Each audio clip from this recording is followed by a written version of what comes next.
Fala pessoal, seja mais uma vez muito bem-vindo ao meu canal. Se você não é inscrito aqui, não deixa de se inscrever, isso é muito importante para mim. E hoje nós vamos fazer um pouco diferente. Eu selecionei algumas perguntas lá no Instagram para que a gente responda aqui. Então se você não me segue lá, não deixa de seguir para poder participar. A primeira pergunta é essa aqui.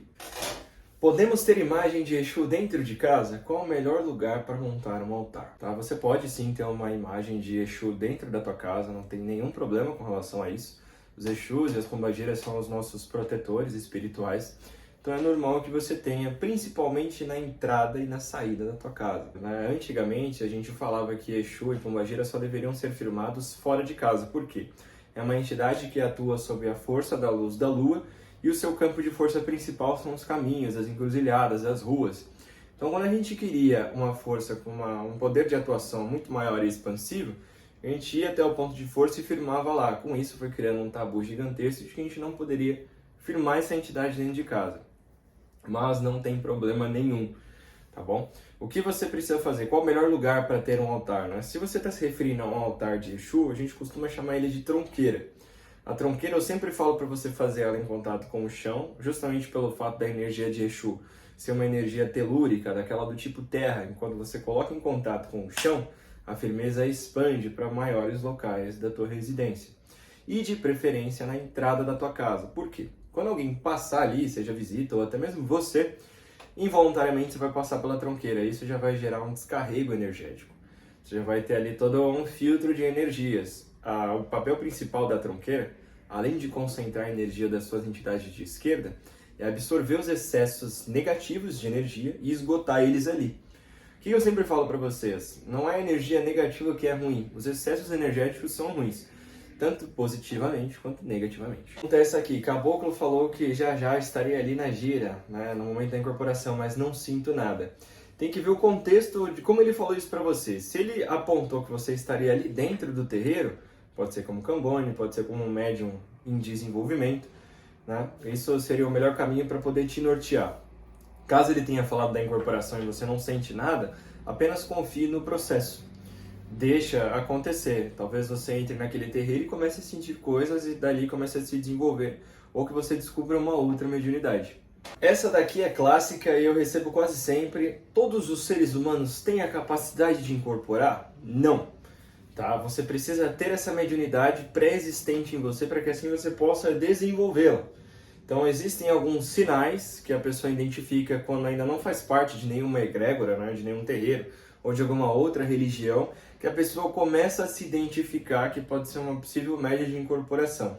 Já fiz um vídeo com alguns sinais bem básicos lá no Instagram, mas o que você pode notar, né, eu vou falar por experiências próximas, né? Existiam pessoas de igreja evangélica que ali dentro incorporava, né, falava em línguas, Espírito Santo, e na Umbanda, quando migrou, era médium de incorporação. Então, o que muda é a sua maneira de cultuar a espiritualidade, mas é preciso que você tenha essa mediunidade. Ao mesmo tempo, não significa que se você não for médium de incorporação, você não é médium. Basta você descobrir qual é o teu tipo de mediunidade. Ou seja, será que eu sou um médium de visão? Será que eu sou um clarividente, um clareaudiente? Tenho a capacidade de escutar espíritos? Será que eu vejo espíritos? Será que eu faço projeções astrais? Sou um médium de desdobramento? Enquanto eu estou dormindo, o meu espírito vaga por aí e trabalha com outras entidades? Isso aí só o desenvolvimento vai poder falar para você. Como que você faz o desenvolvimento? Você mergulha no autoconhecimento. Você emerge aqui para dentro e não é lá para fora, não. Eu falo muito disso no meu e-book. Eu listo algumas, vamos dizer assim, mediunidades principais e como você pode começar a desenvolver ela da tua própria casa, para que assim, quando você encontre um terreiro, você já esteja mais familiarizado com a situação. Essa daqui é muito boa também. Como que funciona a mediunidade da pessoa estar aflorada sem ela frequentar terreiro ou algo do tipo? Para isso é necessário que existam algumas características. A principal, que o teu espírito esteja elevado, que a sua vibração esteja elevada. Como que você faz isso? Sendo uma pessoa diferente, praticando a caridade. Você já ouviu aquela frase que existem muitos umbandistas que nem terreiro frequentam? Se não ouviu, é porque eu acabei de inventar. Mas é real, a gente vê muito essa experiência. Aquele momento da vida dela, ela tem feito coisas que mudem a vibração dela e que assim permitam que ela entre em contato com o plano espiritual. Como que você pode fazer essas coisas? Sabe aquela pessoa que pratica o bem, mas não tem religião nenhuma? É assim, muitas vezes você doa uma moeda ou doa um alimento para quem precisa, ou muitas vezes só uma palavra amiga para uma pessoa que está passando por um momento de dificuldade. Isso são maneiras de você fazer a caridade. Fora isso, existe um momento de você fazer a caridade com você mesmo, que é quando você começa a escutar um pouco mais do seu corpo. Você deixa de frequentar lugares que você frequentava antes na busca por preencher um vazio interno, vamos dizer assim, né? Você deixa de ficar presa a vícios que você sabe que te faziam mal. Você começa a cuidar muito mais do teu corpo e da tua mente. Você está transcendendo aí. E você não precisou de uma religião para te mostrar tudo isso, porque esse seria o papel principal da Umbanda. Fazer você mudar de dentro para fora, para que assim você mude com as pessoas e que espalhe caridade por aí. Você ajude os mais necessitados. E assim você teria contato com um plano espiritual. Existe a possibilidade de você não fazer nada disso e ainda assim você está passando por experiências mediúnicas. Pode ser o teu espírito te mostrando um possível chamado para a religião. Essa daqui já é mais pessoal. Qual foi o melhor momento que você já teve com a sua espiritualidade ou relacionado aos seus guias? Olha, se eu tivesse que escolher alguns, provavelmente eu não saberia, porque eu sempre tive muitos bons momentos ali com a espiritualidade. Claro, aqueles momentos mais, vamos dizer assim, mais dark, né, mais pesadões, a gente também passa. O que eu tive há 2 anos atrás foi um grande livramento, que eu fui merecedor desse livramento. Estava escrito para acontecer daquela forma, e a espiritualidade me fez enxergar que a vida é muito mais do que a gente imagina que ela seja. Que a vida é muito mais do que as metas que você impõe no seu dia a dia. Que simplesmente a maior riqueza que a gente pode ter não é palpável. Então, e cada dia mais eu aprendo com a espiritualidade. O legal de vocês terem me perguntado isso é que eu estava conversando sobre isso ontem. Exatamente. Que é, como foi a sua primeira incorporação? Como você se sentiu física e espiritualmente? Cara, a minha primeira incorporação foi bizarra. Foi do caboclo. E a sensação física que eu tinha era que o meu rosto estava formigando completamente. Eu não conseguia abrir o olho e eu tentei abrir o olho diversas vezes durante aquela incorporação e não conseguia. As minhas mãos, as duas, né, os 2 braços, né, vamos dizer assim, formigavam tanto que eu pensei que eles iam explodir. A sensação de formigamento que eu tinha era como se ele estivesse inflando. Eu senti como se algo tivesse encaixado nas minhas costas no momento da incorporação. Então, se alguém colocou uma mochila ali e incorporou.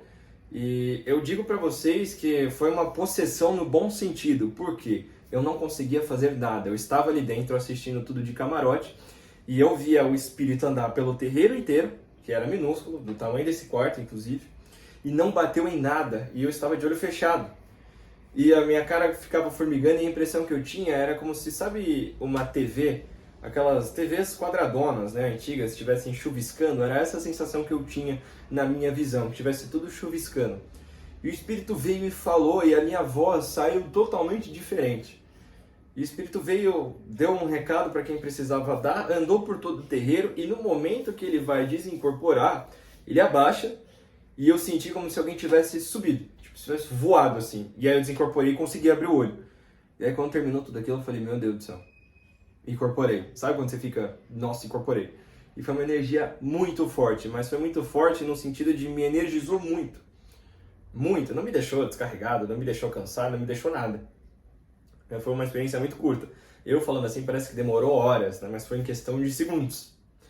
Fisicamente, foi basicamente isso. Espiritualmente, me senti numa nova jornada da minha vida. Eu senti que eu tinha dado um primeiro passo, do qual eu estou aqui até hoje. Foi muito gostoso e dá muita saudade, vou falar para vocês, dá muita saudade de você voltar para o começo para ter essas sensações de descoberta. O que eu vejo hoje em dia? Que a maioria das pessoas querem pular etapas, querem pesquisar na internet o nome de guias, querem saber as sensações de incorporação para saber se estão no caminho certo. Vai por mim.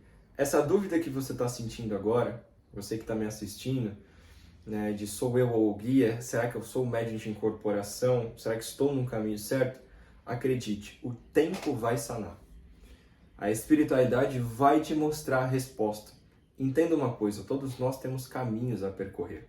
Qual que é a diferença? Os nossos guias vão nos guiar através da sua missão com eles. Então você tem um tempo para entender essa resposta, essa pergunta que você está me fazendo agora. assim como outras pessoas que podem estar vendo esse vídeo com a mesma dúvida. Entenda e tenha paciência. Não queira pular etapas, porque tudo passa muito rápido. E quando você piscar o olho, muitas vezes, se você for médico de incorporação, você já vai estar ali incorporando e vivenciando coisas que era para você vivenciar muito mais lá na frente, e pode ser que isso te cause uma desilusão muito grande. Em um outro vídeo eu vou falar um grande tropeço que eu tive com a espiritualidade e que hoje entendo que era a minha missão, mas se isso acontecesse com qualquer outra pessoa e não fosse a missão dela, talvez ela criasse uma desilusão enorme com a Umbanda e desistisse de toda a tua caminhada espiritual. Essa daqui já é uma pergunta que vem com a própria resposta, né? Que é, como você sabe que a voz na sua cabeça, que tem a mesma tonalidade que a sua, não é sua e que não é uma invenção da sua mente, etc. Olha, eu vou dizer o que acontece comigo. Quando os guias se comunicam comigo, a voz não parece como a minha. Eu literalmente escuto a voz dos guias, que pode vir acompanhada de um sotaque ou de uma maneira diferente de falar. Outro ponto, o que eu costumo associar quando vem a voz? A sensação que essa voz me traz. A sensação energética, o tipo de arrepio, né? O tipo de formigamento, muitas vezes, aquele zumbido no ouvido. Existe uma particularidade de cada guia de se comunicar com a gente. Como eu já tenho afinidade com os meus, eu consigo discernir isso muito fácil. Isso vai tempo. Isso é desenvolvimento, muitas vezes você confiar, e olha que bacana, você já sabe que a voz, mesmo parecida com a sua, não provém do seu espírito. Então isso já vai te ajudar a identificar o que muita gente tem dúvida, de sou eu ou o guia. Você já sabe que é um mentor espiritual falando com você, que é um espírito. O que o tempo vai te mostrar? Que muitas vezes isso pode ser um espírito zombeteiro, simplesmente tirando o sarro da tua cara, porque quando a gente ouve o plano espiritual, a gente não tem a capacidade de filtrar aquilo que nós escutamos. A gente escuta tudo. E com a nossa sabedoria, o nosso conhecimento e principalmente a nossa calma, a gente consegue diferenciar os tipos de espíritos que querem se comunicar com a gente. Podem ser espíritos brincando, podem ser espíritos obsessores, podem ser os nossos próprios guias espirituais. Quais alguns sinais que podem te ajudar a identificar esse tipo de coisa? A mensagem que o guia está passando, o que ele muitas vezes quer que você faça, né? E o que ele tem falado para você. Se é uma voz que só fica ali atazanando a sua cabeça, que fica com pensamentos bagunçados, você já pode começar a diferenciar isso como um espírito obsessor, que quer atrapalhar a sua vida. Se é uma voz que vem e fica falando muito palavrão, né? Piadinha, comentários intrusivos ali, vamos dizer, invasivos, vamos dizer assim, podem ser espíritos zombeteiros. Tá? Agora, se vem uma intuição mais branda, né? Vou dar um exemplo clássico. Muitas vezes você sai de ônibus para trabalhar e você sente que você deve pegar um caminho diferente. Muitas vezes você está ali pegando a chave, já pegando a carteira para você sair. Vai pela rua tal hoje. Isso vem na sua cabeça. Aí você fala, poxa, tá bom. E você segue e você vê que na outra rua teve um livramento de alguma coisa. Então são pequenas intuições que com o tempo isso vai te ajudando a diferenciar. Conforme você vai se comunicando mais com os teus guias, você vai praticando a espiritualidade, você vai vendo como a voz deles vai se fazendo mais presente no teu dia a dia. Outro ponto interessante que vale a gente falar, os teus guias não vão falar sempre com você. Eles vão falar com você quando existe uma mensagem ou quando existe um trabalho a ser feito. É por isso que a gente muitas vezes tem que esperar e vigiar. E o que eu quero dizer com esperar e vigiar? Cuidar da nossa vibração, praticar a caridade de maneira voluntária, porque assim quando surge um trabalho nós já vamos estar com a nossa vibração elevada e prontos para atuar em prol do espiritismo ali, né? Em prol da Umbanda, trabalho espiritual propriamente dito. Gente, eu espero que vocês tenham gostado do vídeo de hoje. Se a sua pergunta não foi escolhida agora, no domingo que vem, existe essa possibilidade. Eu sempre vou estar selecionando algumas perguntas interessantes para trazer aqui para a plataforma, tá bom? Do contrário, eu sempre vou estar respondendo lá, porque é onde eu tenho maior facilidade de acesso com vocês. Um beijão enorme no coração de cada um de vocês. Axé e até a próxima.